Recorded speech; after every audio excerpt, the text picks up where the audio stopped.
E aí, pessoas, bom dia, boa tarde, boa noite, tudo beleza? Onde vocês estiverem nesse mundão de Deus, tudo em paz, tudo tranquilo, como estão as coisas? Tudo bacaninha nesse ano de 2023, tudo legal, bacana mesmo? Ó, pra quem não me conhece, eu sou o Paulo do canal Paulo da Arma 1970, tô aqui mais uma vez, ó, Paulo da Arma 1970, mais uma vez aqui com a cabeça de um vídeo, beleza? Começando aqui a apresentação de mais um vídeo aqui, muito obrigado por você estar aí, obrigado mesmo, valeu, agradecendo também a Deus, né, porque sem Deus nós não fazemos rigorosamente nada, estamos aqui sempre, né, sempre na vontade de Deus, beleza? Ó, você que não me conhece, Paulo Darma 1970, canal, curte aí o vídeo, se inscreve aí, ó, aperta o dedinho, se inscreve, aqui tá o meu Instagram aqui, @Paulo Darma 1970, @Paulo Darma, meu Instagram, beleza?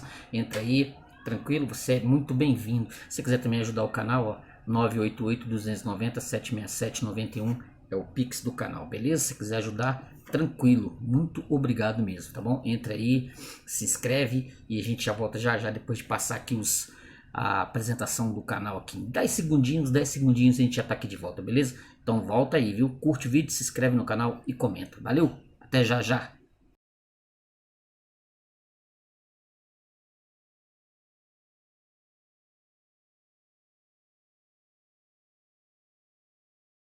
Então, né, nós estamos aqui com o julgamento em Nuremberg, epílogo da tragédia, Léo Kahn, terceira parte, a conclusão, né, a gente vai fechar essa história depois de nós termos feito no passado aqui a Ascensão e Queda do Terceiro Reich, esse livro aqui do William L. Shirer, né, do Shirer, essa edição clássica aqui da década de 60, bem do início dos anos 60, nós falamos aqui sobre esse vídeo aqui no passado, acho que 2 vídeos tem aí no canal, se você quiser dar uma olhada, tem aí no canal para você ver, beleza? Então nós, para concluirmos, né, porque eu disse lá no primeiro vídeo que o importante aqui era justamente fechar essa área do Ascensão e Queda do Terceiro Reich, porque ele só vai aqui até o fim do nazismo e acabou a história e a gente queria complementar. Futuramente, quem sabe, futuramente, isso aí a Deus pertence, né? Vamos pegar algumas obras importantes, né, de, de guerra mesmo. Eu tenho aqui no próprio livro aqui, dessa coleção Conflito Humano, né, da editora Rennes,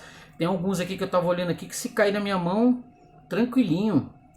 Tem aqui, né, que eu gostei aqui, o Dia D, Ponto de Lança da Invasão. Se um dia cair na minha mão, você que é um aficionado por Segunda Guerra Mundial, como eu já fui muito no passado, então tem aqui sistemas dessa editora aqui. Se você é um indivíduo que gosta do tema, que curte o tema, que chegou, que veio até aqui, ó, valeu. Tem aqui são bons resumos nessas edições da década de 70, né? O Dia D, Pearl Harbor, Stalingrado, para você que quer se ater, né, ter uma boa literatura a respeito. Por exemplo, esse julgamento de Nuremberg, eu vi que foi bacana, a leitura foi esclarecedora, pelo menos para mim,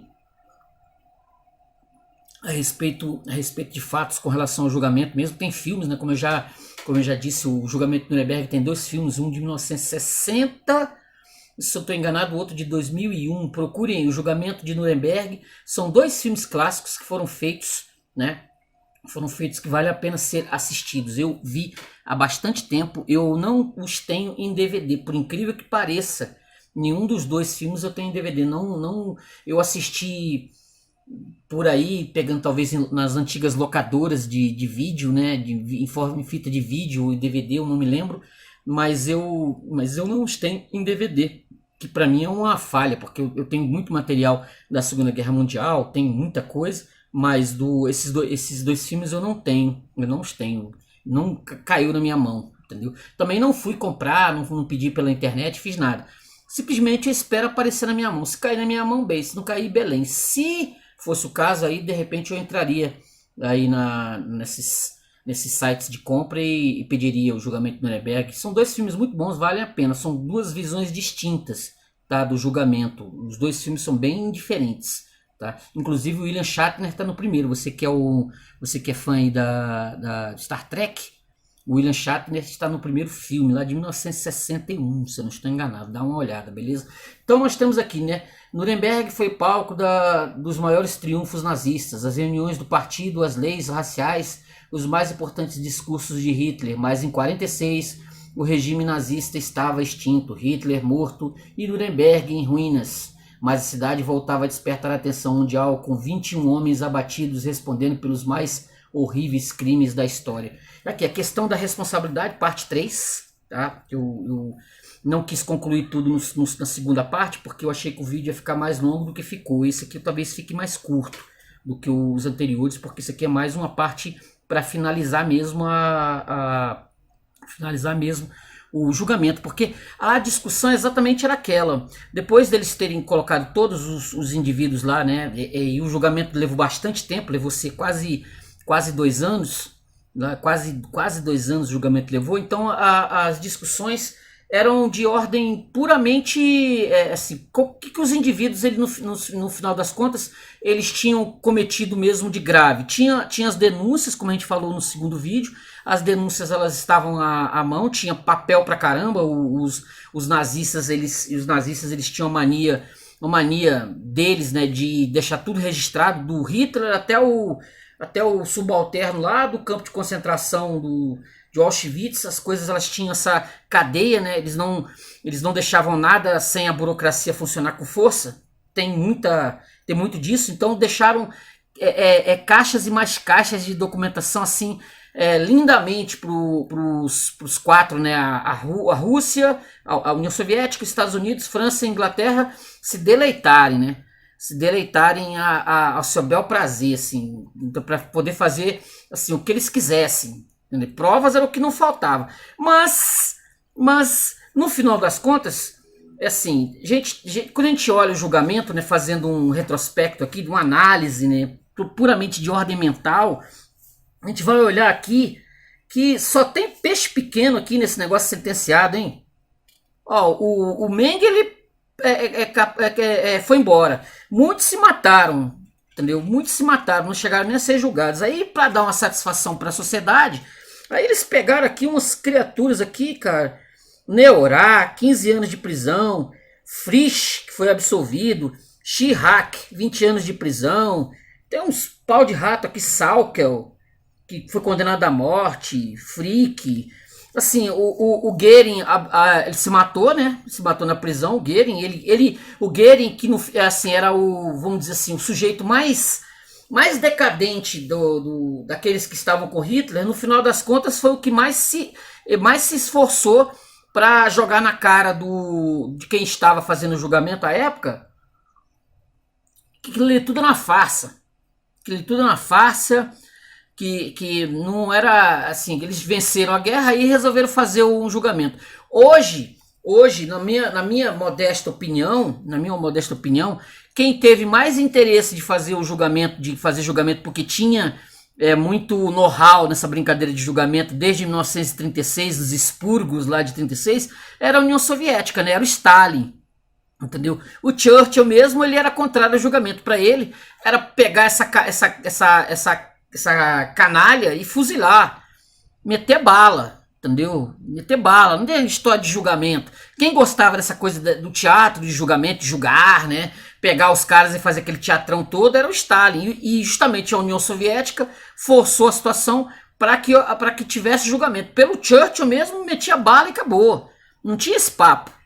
Não tinha essa conversa, né? Não tinha esse, vamos fazer um julgamento, gastar um dinheirão, é porque, não sei o quê. Aí no final das contas, para pegar peixe pequeno aqui, os nomes aqui, Chat, foi absolvido, o Donitz, né, que pegou 10 anos de prisão, não tem nada. O Robert Speer mesmo, né, o Robert Speer pegou 20 anos, né, que é um dos caras que eu quero futuramente pegar. Eu já li, o problema é que eu já li os livros dele lá pelos anos 90, o 20 anos de Spandau, aí tem o que ele conta a história dele até ser preso, conta a história toda dele, me interessa bastante. Essa edição aqui que eu tenho, né, Conversas com o Albert Speer, é do Joachim Fest.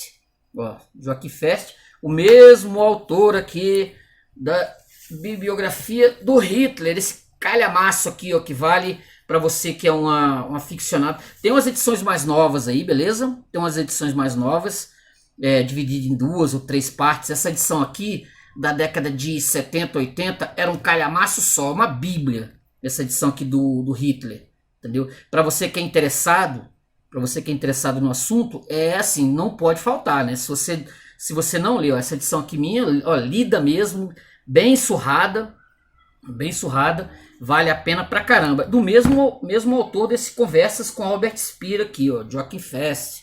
Beleza? Então, o Joachim Fest pegou 20 anos, saiu em 1966, passou mais aí uns 18, 17 anos vivo, até morrer em 81. Ele saiu em 65 ou 66, se eu não estou enganado. Tá? Então, ele saiu aí, ficou por aí, né, dando entrevista, ganhando dinheiro, parará, até morrer em 81. Entendeu? Falecer já de velhice, já em 81. Quer dizer, um negócio meio... De parar pra pensar, eles quiseram dar um exemplo. Mas se você friamente pensar, todos cometeram crimes, inclusive os russos, né? A gente sabe da história das matanças russas, etc, etc, etc. Ninguém foi levado a tribunal nenhum, entendeu? O comunismo acabou em 89, o comunismo com a queda do Muro de Berlim, a União Soviética em 91, ninguém foi levado em tribunal, não aconteceu nada, entendeu? Quer dizer, essas coisas realmente é só para botar uma pulguinha atrás da orelha, beleza? Você vê como esse mundo, ele, muitas vezes, ele é falso, ele é loroteiro, tá? Faz esse teatro todo, faz essa graça toda, mas no final vai se condenar aí um lascado. Um país mesmo, ele jamais, um país com força, ele jamais entrega um dos seus para ser julgado por nada, entendeu? Um país mesmo ali com força. Estados Unidos mesmo não entregou ninguém para ser julgado em tribunal nenhum. Teve lá a Guerra do Vietnã, teve um monte de histórias aí. Então a gente sabe que a Guerra do Vietnã, quem fez, quem não fez, qual é as histórias mesmo, os tribunais soviéticos que eram para muitos terem sido julgados, mas ninguém foi, ninguém... É uma brincadeira, né? Uma brincadeira. Mas aqui, né? Ele coloca aqui, né? A promotoria trabalhou 4 meses na elaboração do libelo acusatório, mas quando esse se completou, os acusados e seus advogados se inteiraram que tinham de enfrentar um conjunto de provas muito mais amplo e concreto do que haviam julgado possível no começo do julgamento. Uma negativa dos fatos mencionados na denúncia seria claramente inútil, ou mesmo acontecendo com qualquer tentativa para diminuir sua gravidade. Eles já estavam condenados ali, esses pau de rato já estavam condenados. O Goering mesmo tentou bater de frente com o tribunal, né? Mas para ele sabia que ele ia, no final das contas, ele ia morrer. Assim, para honra, se é que ele tinha alguma, né? Assim, alguma honra, vai arrumar honra, o Goering vai ter honra. Ele fez lá o teatro dele lá, bateu de frente, xingou o tribunal. Vocês têm esses vídeos aí antigos aí da década de 40, 46 do julgamento, algumas coisas. Você vai ver, se você também assistir os filmes também, vai ver como ele bateu de frente com o tribunal, disse que aquilo tudo é uma farsa. Isso também virou recorrente em alguns desses líderes tirânicos fracassados aí que foram de alguma forma parar em julgamentos de tribunais internacionais, tipo Saddam Hussein, de fazer aquele show, fazer aquele teatro. Teve alguns aí que fizeram por conta do Goering também, né? Já tá perdido tudo, né? Perdeu os anéis, perdeu os dedos, vai tudo mesmo. Então aí eles fazem um show deles no tribunal. Eles sempre reclamam da legitimidade desses tribunais, dizem que não vale nada. No final das contas, pegam botam uma corda no pescoço do sujeito lá e acabou, não tem conversa, entendeu? O julgamento não tá, esses julgamentos, os próprios nazistas que vieram depois, né, que foram julgados entre os anos 60, 70, 80, eu acompanhei bastante isso. Muitos deles usavam do exemplo do Goering para fazer seu showzinho, mas sabiam que seriam condenados. Se você entra nesse tipo de julgamento, não vai ser absolvido, não vai. É muito difícil, muito difícil. Aqui, ó. Logo no início do julgamento, a 19 de novembro de 45, os advogados da defesa aprovaram uma moção que esvaziava de valor a carta do Tribunal Militar Internacional, TMI, na medida em que ela responsabilizava indivíduos por crimes contra a paz. Afirmavam que ela vulnerava o antigo princípio de que não deve ser tratado como crime e por ele ninguém deve ser punido o cometimento de qualquer ato que não tenha sido declarado criminoso por lei já existente quando de sua realização. Nulo crime sine lege, nulo poena sine lege, em sua fórmula latina convencional. Lembremos-nos de que o problema fora motivo de debate na Conferência de Londres. Se discutiu de todas as formas se você não foi pego, tipo aqui no Brasil, né? Não foi pego em flagrante, entendeu? Então não há crime. Mas havia as provas. As provas estavam lá, tem a papelada, tudo. Aqui, ó. O tribunal rejeitou a moção da defesa, não sem algum arrazoado complexo, mas entre os advogados a decisão do tribunal causou mais crítica do que aprovação. A defesa tentou tirar o máximo partido de uma afirmação também muito conhecida: tu quoque, você é outro, considerando que entre os crimes denunciados havia pelo menos alguns também cometidos pelos aliados. Bobagem. Estritamente falando, a culpa semelhante, suposta ou comprovada de outra pessoa, nunca pode ser admissível como defesa legal válida, mas seu efeito moral e psicológico pode ser considerável. Isso deve ter pesado muito em favor do almirante Dönitz e Ryder. Ambos tinham sido acusados de fazer guerra submarina irrestrita, e ambos foram absolvidos dessa acusação, alegando que a Grã-Bretanha e os Estados Unidos haviam reconhecidamente feito a mesma coisa. Em guerra, né? Em guerra. O vencido, ele vem e... ele vem. Assim, eu não estou justificando os nazistas não, tá? Só pra ficar isso bem claro aqui. Não estou justificando. Só digo que todos, no final das contas, entram no mesmo barco. Os soviéticos fizeram coisas pavorosas e ninguém nunca foi julgado. Os comunistas continuam aí até hoje, entendeu? Fazendo das suas no mundo inteirinho, rolando para cima e para baixo, por exemplo. Ninguém foi julgado por coisa nenhuma. Era para ter sido julgado lá no final dos anos 80, começo dos anos 90. Ninguém foi julgado por nada. Eu não posso esquecer do Camboja, que até hoje é um assunto meio nebuloso. Até hoje no Camboja, sei se, assim, como não sai na mídia, não sai na mídia de forma alguma, o Camboja, ele fez o julgamento de crimes dos comunistas lá, tá, do Pol Pot, que já tinha morrido, inclusive, da turma toda. Mas a mídia nunca deu muita bola para isso. Eu li uma coisa ou outra aqui do julgamento dos crimes lá de comunistas lá do Camboja. O Camboja, os comunistas lá, eles mataram milhares de pessoas. Foi extermínio em massa de pessoas. Até hoje, se você virar lá no Camboja, tem lá as minas lá terrestres, tem gente que morre em explosão até hoje, porque os comunistas largaram mina para todo lado lá. E a ossada do Camboja, se você quiser procurar na internet, você vai encontrar coisas horrorosas. Tem filmes aí que foram feitos sobre os crimes dos comunistas do Pol Pot lá em 1970, na década de 70, se não estou enganado. Dá uma pesquisada se você tiver interesse no assunto, dá uma pesquisada. Foi um dos únicos países que fizeram julgamento de comunistas, mas isso foi pouquíssimo divulgado na mídia. Eu cheguei a pegar ecos disso há algum tempo atrás. Depois nunca mais ouvi falar nada. Nem sei se que deu. Se continua, porque foi anos e anos e anos fazendo julgamento, tá? Se você tem interesse de procurar, procura, porque tem por aí zanzan. Deve ter na internet, filmes tem um filme vencedor de 84, esqueci o nome, um filme, Gritos do Silêncio, o nome do filme, que fala exatamente do horror que foi um cambojano, né? Um cambojano escapando do horror do Camboja, do Pol Pot, lá dos crimes dos caras lá. Você procura que você vai achar.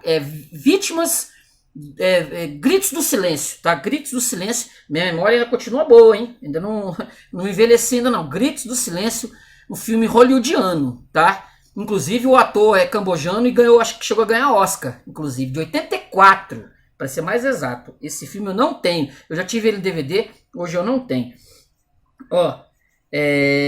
Faziam a mesma coisa. É verdade que os advogados de defesa de Dönitz traçaram muito habilmente uma distinção precisa entre o argumento legal que estava apresentando neste contexto e a sugestão do Tucock.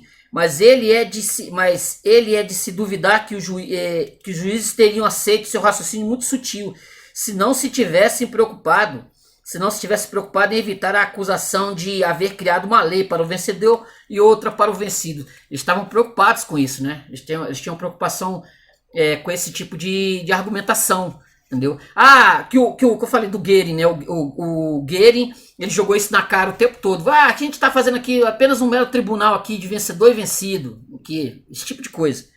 A questão mais importante era a defesa das ordens superiores, pois da tal receber ordens, né? Que até hoje o povo continua aí nesse papo de eu recebi ordem, eu estava sobre ordens. Isso é muito comum até hoje em tiranias o sujeito ele recebe uma ordem, os militares têm muito disso, né? Vai falar, inclusive acho que vai fazer uma citação aqui sobre isso, que os militares, por questão de hierarquia, eles fazem policiais, eles fazem coisas às vezes atrozes, tá? Cometem crimes atrozes, mas eles estavam sob mando, sob comando, tá? Sob comando. Isso, pelas essas leis internacionais aqui, não vale. Beleza? Você aí que gosta de cumpridorzinho de ordem, você que é um indivíduozinho que bate em velhinha, que manda a gente para campo de concentração, você que faz aí das barbaridades aí, você, se um dia o seu o tiranete de estimação, se você aí, esse seu tiranete um dia cair, entendeu? E se tivesse a chance de haver uma espécie de julgamento, você que tá aí bonitão, você, ó, não adianta alegar que estava meramente cumprindo ordens, não. Jogar spray de pimenta em gente indefesa, igual eu já vi muitas vezes por aí, né? Pegar e jogar, né? A pessoa tá sentada, tá quieta, não tá fazendo nada e você vai e faz isso, ó. Não é bacana, beleza? Só pra te avisar, tá? Que não adianta depois você alegar que recebeu ordens do seu chefete, do seu tiranete. Você também tá no grau também, tá? Aquele que você que fez isso, um dia você pode cair nessa mesma questão aqui que eu estava recebendo ordens. Isso não vai te imputar não, beleza? Tranquilo? Questão mais importante era a defesa das ordens superiores, pois na maioria dos casos os acusados poderiam escudar-se no argumento de que suas ordens e seus decretos obedeciam às diretivas de Hitler, que era o chefe do governo e comandante supremo das Forças Armadas. No termo do artigo 8º da Carta do TMI, este argumento só seria visto como apelo no sentido de mitigar o castigo e não se pode dizer que a Carta introduziu um novo princípio a este respeito. A própria Hannah Arendt, né, que ela vai escrever lá no seu clássico As Origens do Totalitarismo, não esse aqui, né, esse aqui é a Condição Humana, esse aqui é uma dica de leitura, beleza? As Origens do Totalitarismo, exatamente sobre essa questão de como os tiranos, a formação dos tiranos, né? E como eles se montaram ao redor e como as pessoas elas vão se escondendo por trás da lei. É aquela velha história, né? O traficante, o bandido, ele mata, sei lá, 30, 40 pessoas. Aí quando ele é pego, o que ele vai fazer? Ele quer justiça, ele quer o direito, ele quer ter um bom advogado, ele vai pagar um bom advogado, porque é isso que vai, né? Ele vai se escusar, ele vai se esconder por trás da lei, da qual ele mesmo não acredita. Muitos dos nazistas aqui se esconderam, nazistas, né? Eles se esconderam por trás de leis que eles nem mesmo, eles nem julgamentos bobear eles faziam, nada. Eles simplesmente botavam gente em campo de concentração lá e, ó, um abraço, campo de concentração. Essa palavra muito difundida por aí, os tais campos de concentração, que nós, né, temos a tendência de achar que isso é coisa do passado, né? Os nazistas faziam isso o tempo todo, encheram de campo de concentração, mataram milhares de pessoas, aqueles horrores de sempre, mas isso continua por aí acontecendo. Em outros países, muitos países, o advento do campo de concentração, que é invenção, não é invenção dos nazistas, só para dizer isso, tá? Só para ficar bem claro, isso não é invenção dos nazistas. Campo de concentração, invenção dos soviéticos. Os soviéticos inventaram os comunistas inventaram essa história do campo de concentração, que o Hitler achou bacana, copiou e exterminou milhares de judeus, milhares de ciganos, milhares de testemunhas de Jeová. Todos os dissidentes do Estado, do partido, etc., foram levados para campo de concentração e morreram lá. Mas não é... Pense bem nisso. Não é invenção de nazista, tá? Campo de concentração é invenção de comunistas. Se você pegar a China hoje... Lá tem campo de concentração, Coreia do Norte tem campo de concentração, não é invenção de nazista, beleza? Mais um mito aí para se quebrar, belezinha? Tranquilo? Aqui, ó. Questão mais importante era a defesa das ordens superiores. Aqui, ó. que um soldado tenha recebido ordens de matar e torturar em violação ao direito internacional de guerra nunca foi reconhecido como defesa para tais atos de brutalidade. O que interessa ao direito penal da maioria das nações não é a existência ou não da ordem, mas se ao executante era deferida uma opção moral. Eu tenho a opção de não fazer, tá? Não há essa ideia, se o tiranete mandou, eu vou lá e fiz porque eu estou recebendo ordens. Não, eu tenho comigo a minha consciência, tá? Se eu faço ou eu não faço, beleza? Eu faço ou eu não faço. Não é simplesmente estou recebendo ordens e acabou. Eu tenho meu livre-arbítrio, simplesmente decidir se eu vou cometer aquele ato ou se eu vou fazer aquilo ou não. Eu faço ou não faço. O indivíduo que está lá no topo da cadeia alimentar, ele me deu uma ordem. Se eu quero seguir, o problema é meu, tá? O homem sujeito à disciplina militar, como eu falei, o homem sujeito à disciplina militar, ou na verdade a qualquer outra disciplina igualmente estrita, não se torna por isso um autômato sem responsabilidade por atos criminosos, como eu falei. Por outro lado, não se espera que ele questione uma ordem, que é a questão dos militares.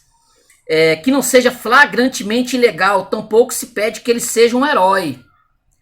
O que ele pode fazer ou não depende das circunstâncias. Ele tem o direito de levar em conta os riscos da desobediência, mas ponderá-los contra a gravidade do crime que lhe mandam cometer. Deve haver um equilíbrio razoável entre o dever legal da disciplina e a necessidade moral de evitar o crime. Quanto mais alta a patente, maior pode ser o campo de ação para uma escolha moral, e no julgamento dos principais criminosos de guerra, na realidade, a defesa saiu-se mal com a alegação de ordens superiores. Porque não vai, né? Você não vai. Com essa essa não cola, tá? Essa não cola. Beleza? Não cola. Não adianta você aí que carrega senhoras, carrega crianças para campo de concentração. Você aí, você que está cumprindo ordens, né, pavorosas, isso não vai te eximir de culpa, beleza? Não adianta você vai dizer que o seu chefe que mandou. Isso para a lei penal não existe, beleza? Lei penal internacional não existe. Você vai ser acusado da mesma forma, tranquilinho? Não adianta alegar isso. Ninguém queria ser... Aqui, ó, a tentativa de Goering de criar uma frente unida dos acusados foi frustrada, à medida que se tornavam as provas da acusação em toda sua força gradativamente conhecidas. Tem nos filmes quando os homens estão lá no tribunal, né, sendo julgados, aí eles começam a apresentar aquelas imagens pavorosas dos judeus, né, aqueles milhares de corpos secos, que tem também na internet, se você tiver curiosidade, aqueles milhares de corpos secos colocados diante dos nazistas e cada um fazendo cara de paisagem, né? Fazendo cara de paisagem, um olhando para lá, olhando para cá, assim, nem é para rir, né? Mas é assim, fazendo cara de paisagem como se não fosse com eles, né? Como se não fosse com eles. Cuidado, hein? Cuidado. Ninguém queria ser identificado com os horrores dos campos de concentração, dos assassinatos em massa e dos trabalhos escravos. O próprio Goering fez um último decidido esforço para defender o regime nazista e a própria reputação durante os 10 dias em que esteve no banco dos réus, de 13 a 22 de março de 46. Como a acusação fora de um tipo geral e político, os juízes julgaram correto que pelo menos um dos acusados pudesse responder na mesma moeda. Eles consideravam Goering o porta-voz mais adequado para o restante, e assim Goering pôde fazer longos discursos em vez de responder sucintamente às perguntas dos advogados. Isso já aconteceu também em outros julgamentos aqui no próprio Brasil mesmo.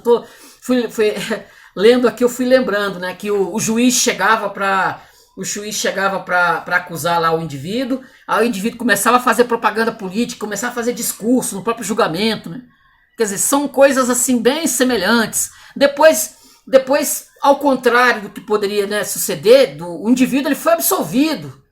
Ele foi absolvido pelo tribunal, o tribunal, não um tribunal, mas um Supremo Tribunal, né, uma instância maior. O indivíduo estava cheio de crimes, tinha provas e provas e provas para todo lado, mas o sujeito foi libertado, entendeu? E depois aconteceram coisas mais extraordinárias com ele ainda. Quer dizer, o Papai Noel desceu no 25 de dezembro e fala assim, não, meu filho, tome aqui mais presentes e mais presentes, você é uma criatura ilibada. É como se o Goering tivesse sido absolvido diante de ter sido praticamente um dos braços direitos do Hitler, né? Ele tivesse sido absolvido de uma forma assim e virasse depois presidente da Alemanha, entendeu? Em 47 ou 48. Uma coisa assim, em vez do Adenauer, que foi o presidente da Alemanha Ocidental, o presidente da Alemanha Ocidental, se ele tivesse sido presidente da Alemanha Ocidental lá pelos anos 50, né? Konrad Adenauer, entendeu? O Goering, uma coisa desse naipe assim. Quem sabe ler, né? Quem sabe ler um pinga letra. Bas. Aqui, ó. Aí vai continuar aqui, né? O material recolhido continha provas abundantes não só de que os crimes mais graves possíveis haviam sido perpetrados de maneira sistemática e centralmente controlada, como se afirmara, mas também que todos os acusados, pelo menos de modo geral, estavam implicados nesse sistema criminoso. Assim, a acusação, que a princípio dependera de uma ampla interpretação de conspiração, tinha certeza de que o julgamento terminaria com a condenação de cada acusado à sentença de morte. Eram 21, né? Eram 21, era para ser 22, mas um se matou. Eram os 22, que os 21 eles iam ser passados à forca. Tá? O que não aconteceu. Mas os juízes logo deixaram claro que não considerariam o envolvimento geral, qualquer que fosse sua importância moral ou política. Eles não queriam, eles no final das contas não queriam implicar, dar pena de morte para todo mundo. Eles não queriam. Que era o que no final das contas o Churchill, como eu disse, ele queria fazer. Ele queria passar todo mundo na bala. Entendeu? Que mané julgamento. Julgar. Esses caras já fizeram o que fizeram. Ainda vai usar de dinheiro público. Ainda vai ter julgamento desses caras? Não, ele não queria isso. Mas os soviéticos, como eu disse, como gostavam de um julgamento, eu falei, não, vamos fazer o julgamento dos caras. Aí os soviéticos, no final das contas, né, acabaram levando essa. Inclusive tinha um aqui, que era um dos juízes, era um soviético, né, que por ele condenaria todos, sem exceção. A acusação devia mostrar em cada caso que o acusado estava específica e concretamente implicado no crime que lhe era imputado. Aí a gente vai ver que no final das contas muitos aqui já não estavam fazendo parte, alguns desses aqui já não estavam, ele vai até falar aqui no livro, né, que muitos desses aqui já não estavam fazendo coisas assim desde 1937. Eram acusações do cara ter formado o partido nazista lá em 1920, entendeu? É o que eles puderam pegar. Eles pegaram esses aqui. Alguns escaparam pela tangente, se matando. Muitos fugiram, a gente sabe que muitos foram parar no Paraguai, na Argentina, onde tiveram a vida. O Eichmann, né, que foi preso em 1900, foi sequestrado pelos judeus, pelos israelenses, em 1959, né, vai contar lá no livro da Hannah Arendt, que ele foi sequestrado, o julgamento do Eichmann. Então ele teve o julgamento em Nuremberg, em 1960, e foi condenado à morte, o Eichmann.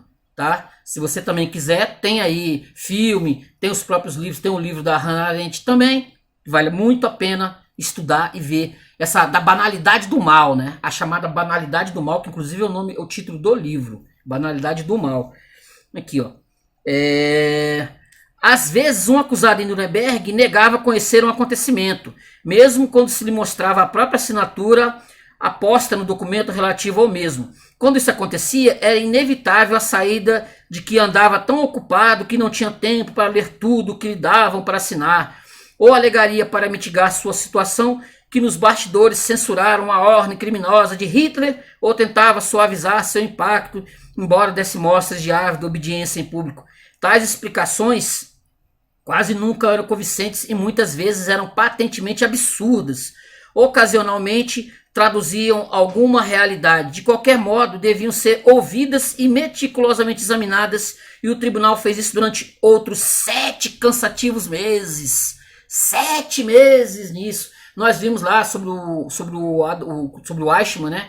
Sobre o julgamento do Eichmann. O Eichmann era um pau mandado, era apenas um burocratazinho de bosta, um burocratazinho ruim, que sobrou, pegaram ele 20 anos depois, praticamente 20 anos depois, quase 20 anos depois, pegaram ele, levaram ele para Israel para dar um exemplo, né? Os israelenses queriam muito que os julgamentos tivessem sido lá, de 46, o tribunal de Nuremberg tivesse sido lá, Em Israel não foi, não aconteceu. Aí foi aquele show. Foi aquele show, né? O Eichmann, completamente débil mental, né? Um indivíduozinho bem débil mental, bem cumpridor de ordens.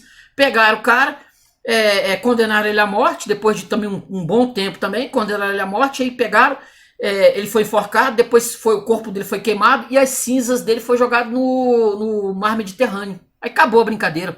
Muitos depois foram julgados ao longo do tempo também, condenados à morte. Como eu contei a história do Rudolf Hess, né?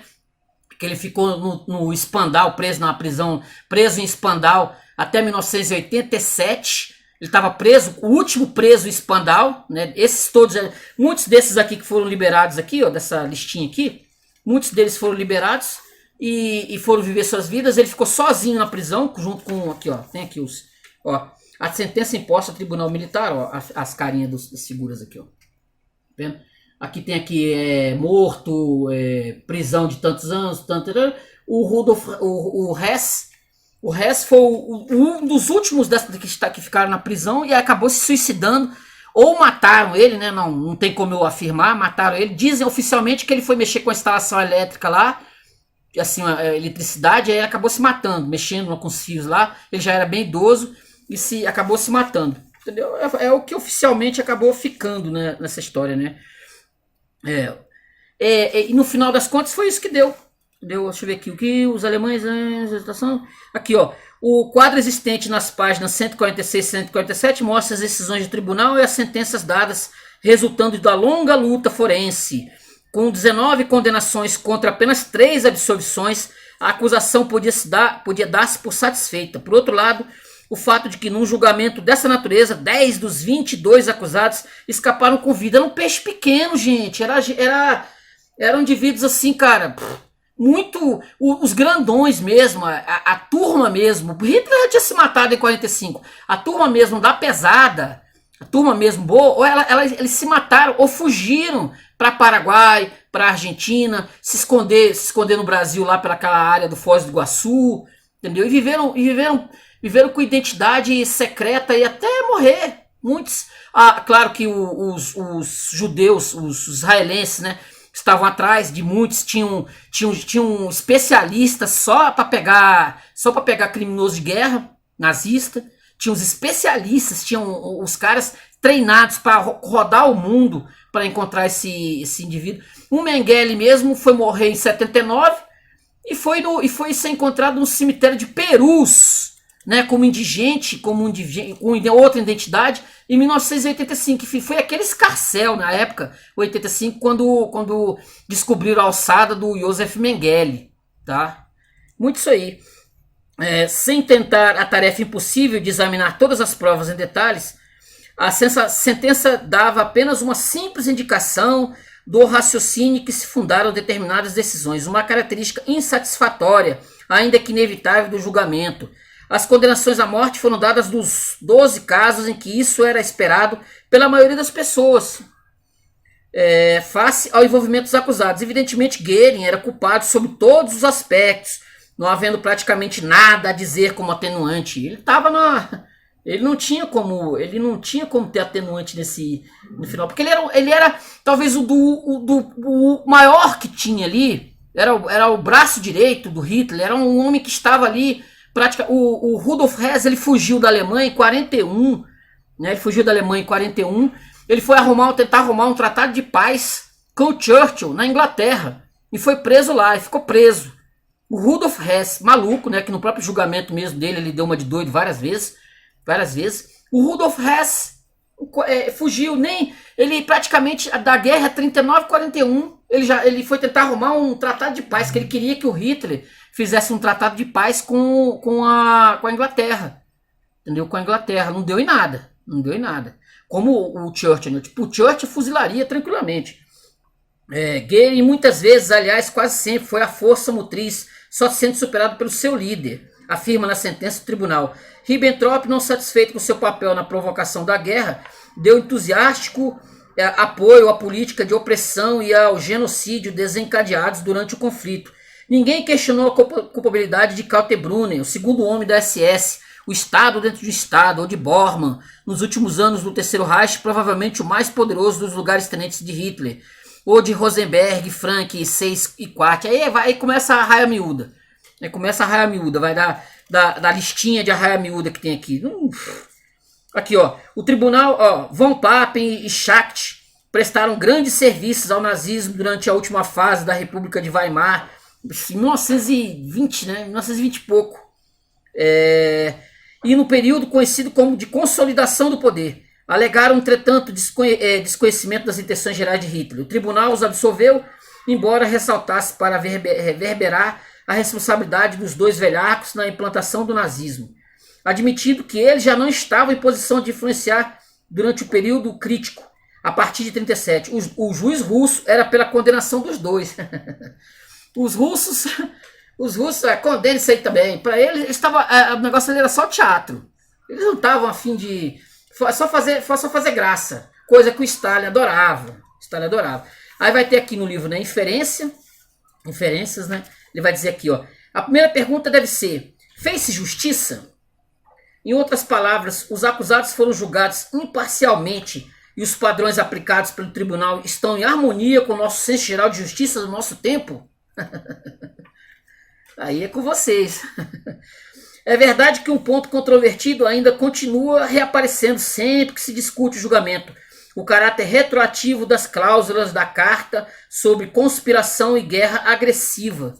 Quer dizer, aquilo que em 1900 que eles tiveram feito, que eles fizeram, se aquilo valia, né? Se aquilo valia no final das contas para o julgamento. Ainda mais em crimes de guerra, entendeu? Que nós sabemos que todos os lados cometem excessos. Não, de novo, não tô aqui para passar borracha em nada de nazista, não, viu? Só para ficar bem claro, tá? Só digo que inclusive teve a bomba atômica em 45, morreram milhares e milhares e milhares de japoneses, e eu não estou sabendo de nenhum norte-americano que foi para um tribunal, nem presidente, nem nada. Você vê como é que funciona esse mundo. Esse mundo não é para amador. A sentença, no caso, aqui é o juiz, né, o juiz francês, né, o Monsieur Donidé de Varbas. A sentença, no caso dos grandes criminosos de guerra, é a expressão da justiça humana, portanto relativa e falível. Ela reflete, como é normal, a boa-fé, a competência e talvez também os preconceitos de seus autores. Talvez não seja idêntica ao julgamento da história ou ao julgamento de Deus.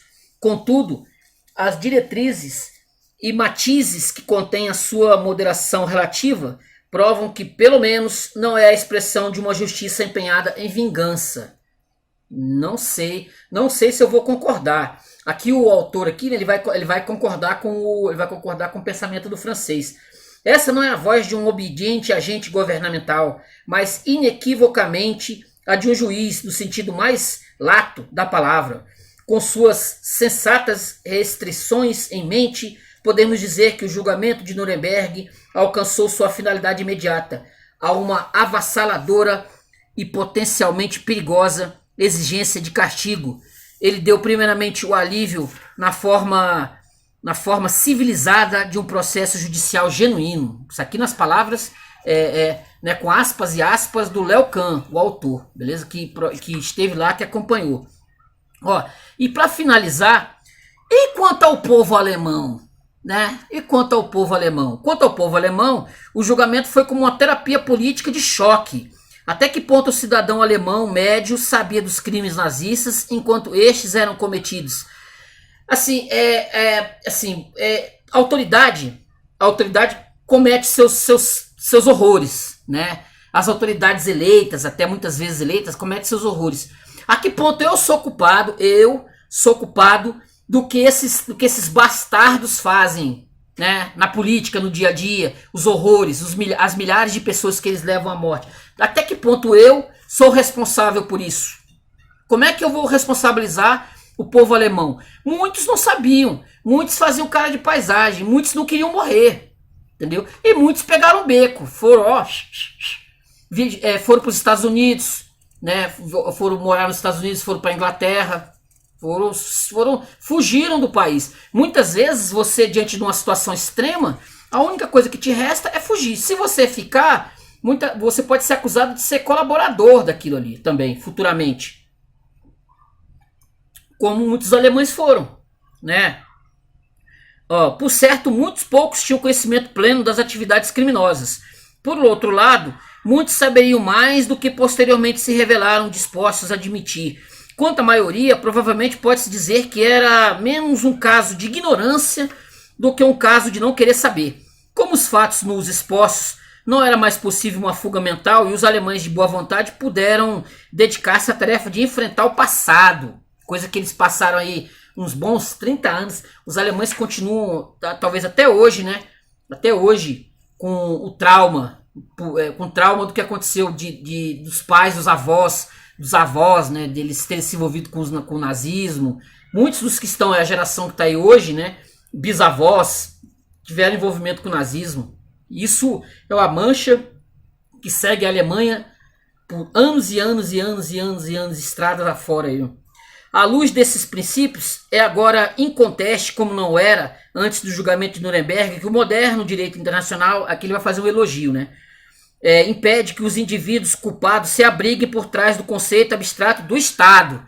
Na teoria, como eu digo, tudo é bonito, tudo é lindo. Na teoria, crimes contra o direito internacional são cometidos por homens, disseram o tribunal, não por entidades abstratas, e somente punindo os indivíduos que cometem tais crimes é que as normas do direito internacional podem ser aplicadas. A importância dessa decisão vai além da área da justiça penal. Os advogados internacionais consideram-na um dos mais poderosos precedentes em apoio da tendência geral para dar direitos e responsabilidades diretas a indivíduos, bem como a estados.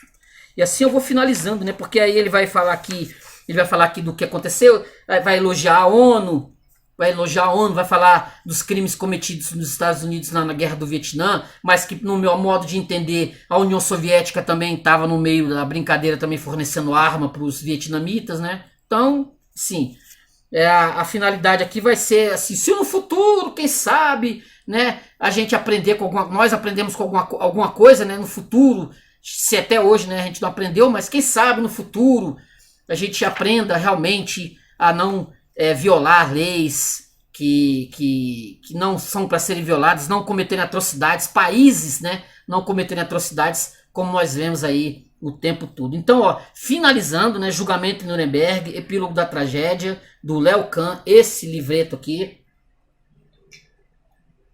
Provavelmente você, interessado, vai encontrar outros materiais, talvez com uma riqueza de detalhes maior, tá? Eu só quis pontuar, né, em 3 partes, justamente para poder finalizar algo que eu achei que estava incompleto, né, que é o The Rising, in the Fall of the Third Reich, a Ascensão e Queda do Terceiro Reich, esse livro aqui. Então eu quis finalizar esse material aqui, que para mim estava faltando alguma coisa, que era justamente o tal do Julgamento de Nuremberg. Beleza, gente? Então, finalizamos, acabamos por aqui. Se você gostou, curta o vídeo, se inscreva no canal, comente. E se você quiser ler outras obras sobre, nós temos aqui o livro, a biografia do titio Adolf Hitler, Maldito Seja, beleza? Então, Julgamento em Nuremberg, Léo Kahn, da editora Rennes. Finalizando a terceira parte, nós finalizamos por aqui, beleza? Valeu, gente. Até a próxima, hein? Tchau!